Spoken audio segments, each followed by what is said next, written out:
So guys आज के studio में मैं कंपेयर करने वाला हूँ Vivo V60 को Oppo Reno 14 के साथ। तो चलिए जानते कि आपको इन दोनों फ़ोन में से कौन सा फ़ोन खरीदना चाहिए। तो चले बिना देर के वीडियो शुरू करते हैं। तो शुरुआत करते हैं हम दोनों फ़ोन के डिस्प्ले से। तो Vivo में हमें 6.7 इंच की क्वाड कोर एमोलेड डिस्प्ले देखने को मिलने वाली है और साथ ही में हमें 120 हर्ट्ज की रिफ्रेश रेट का सपोर्ट है। और ये जो डिस्प्ले उसमें आपको HDR10+ और 1500 निट्स की हाई ब्राइटनेस मोड का सपोर्ट है। जबकि ओप्पो की बात करते इस फोन में आपको 6.5 इंच की 1.5K flat LTPS AMOLED display देखने को मिलने वाली है और साथ ही में 120 हर्ट्ज के रिफ्रेश रेट का सपोर्ट है। और ये जो डिस्प्ले उसमें आपको HDR10+ और 10 बिट का सपोर्ट है और साथ ही में 1200 निट्स की हाई ब्राइटनेस मोड का सपोर्ट है। तो अगर डिस्प्ले की बात करते तो जो Vivo का फ़ोन है उसमें आपको ज़्यादा ब्राइट डिस्प्ले देखने को मिलने वाली है, लेकिन जो ओप्पो का फ़ोन है उसमें आपको ज़्यादा कलरफुल और प्रीमियम डिस्प्ले देखने को मिलेगी। नेक्स्ट अगर परफॉर्मेंस की बात करें तो Vivo में हमें स्नैपड्रैगन 7 Gen 4 प्रोसेसर देखने को मिलेगा और साथ ही में हमें LPDDR4X RAM और UFS 2.2 स्टोरेज सपोर्ट देखने को मिल जाएगा और साथ ही में हमें 1 मिलियन Antutu स्कोर देखने को मिलने वाला है। अगर गेमिंग की बात करते इस फोन में आपको BGMI 60 FPS पर और COD मोबाइल 90 FPS पर खेल पाएंगे।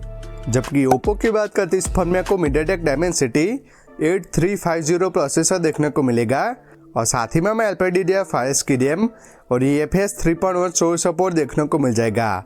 और ये जो फ़ोन है उसमें आपको 1.4 मिलियन Antutu स्कोर देखने को मिलने वाला है। जबकि गेमिंग की बात करते इस फोन में आपको BGMI 90 FPS पर खेल पाएंगे। तो अगर परफॉर्मेंस की बात करते जो ओप्पो का फ़ोन है उसमें आपको ओवरऑल स्मूथ परफॉर्मेंस देखने को मिलेगी और साथ ही में अगर आपको गेमिंग करनी है तो वो आप ओप्पो के फ़ोन में बेटर गेमिंग कर पाएंगे। नेक्स्ट अगर यूआई की बात करें तो Vivo में हमें फंटा चॉइस देखने को मिलेगा जो कि Android 15 पर बेस्ड है और साथ ही में हमें 4 साल के मेजर OS अपडेट और 6 साल के सिक्योरिटी अपडेट देखने को मिलने वाले हैं। अगर फीचर्स की बात करते इस फोन में आपको AI call assistant, AI caption, AI eraser, AI image expand और AI मैजिक मूव जैसे AI फीचर्स देखने को मिलने वाले हैं। जबकि ओप्पो की बात करते ये जो फ़ोन है वो कलर OS के साथ आता है जो कि Android 15 पर बेस्ड है और साथ ही में हमें 3 साल के मेजर OS अपडेट और 4 साल के सिक्योरिटी अपडेट देखने को मिलेंगे। अगर फीचर्स की बात करते इस फोन में आपको AI माइंड स्पेस देखने को मिलता है और साथ ही में हमें AI call assistant, AI voice scribe, AI एम्बलर, AI eraser और साथ ही में हमें AI फोटो इनहेंस जैसे AI फीचर्स देखने को मिलने वाले हैं।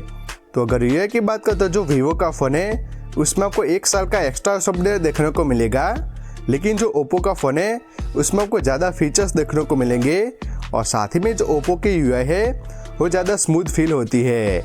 नेक्स्ट अगर नेटवर्क की बात करें तो Vivo में हमें Wi-Fi 6, Bluetooth 5.4, multiple 5G band, NFC और IR ब्लास्टर का सपोर्ट है। जबकि ओप्पो की बात करते इस फोन में आपको Wi-Fi 6, Bluetooth 5.4, multiple 5G band और IR ब्लास्टर का सपोर्ट है। तो अगर नेटवर्क की बात करते जो Vivo का फ़ोन है उसमें आपको एक्स्ट्रा NFC का सपोर्ट है जिसका यूज़ करके आप इस फ़ोन से कॉन्टैक्टलेस पेमेंट कर पाएंगे। बाकी नेटवर्क के मामले में आपको इन दोनों फ़ोन में कोई भी इशू नहीं होगा। नेक्स्ट अगर बैटरी की बात करें तो Vivo में हमें 6500 mAh की बैटरी और 90 वाट के फास्ट चार्जिंग का सपोर्ट है, जिससे कि ये जो फ़ोन है अराउंड 1 घंटे में फुल चार्ज हो जाता है।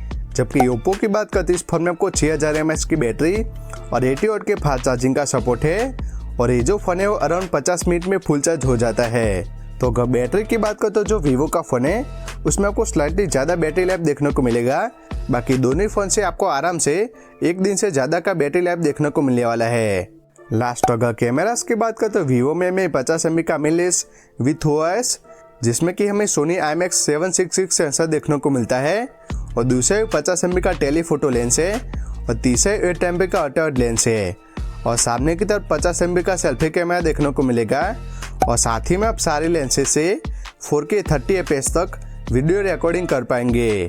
जबकि ओप्पो की बात करते इस फोन में आपको 50 MB का मिररलेस विथ OIS जिसमें कि हमें Sony IMX 882 सेंसर देखने को मिलता है और दूसरे 50 MB का टेलीफोटो लेंस है और तीसरे 8 MP का अल्ट्रावाइड लेंस है और सामने की तरफ 50 MB का सेल्फी कैमरा देखने को मिलेगा और साथ ही में आप सारे लेंसेज से 4K 60 FPS तक वीडियो रिकॉर्डिंग कर पाएंगे।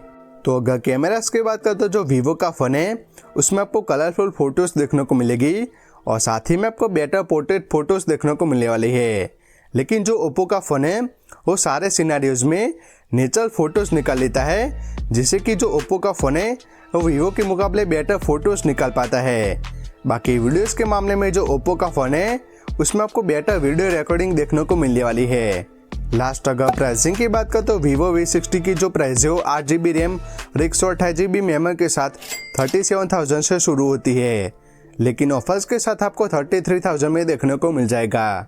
जबकि ओप्पो रेनो 14 की बात करें तो 8GB रैम और 256GB मेमोरी के साथ 38,000 से शुरू होती है, लेकिन ऑफर्स के साथ आपको 35,000 में देखने को मिल जाएगा। तो जो ओप्पो का फ़ोन है वीवो के मुकाबले 1,000 महंगा है।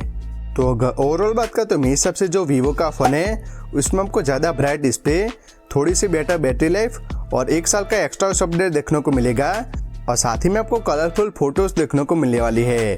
लेकिन जो ओप्पो का फ़ोन है उसमें आपको प्रीमियम डिस्प्ले, बेटर परफॉर्मेंस और साथ ही में आपको बेटर यूआई एक्सपीरियंस देखने को मिलेगा और साथ ही में आपको एक बेटर कैमरा सेटअप देखने को मिलता है।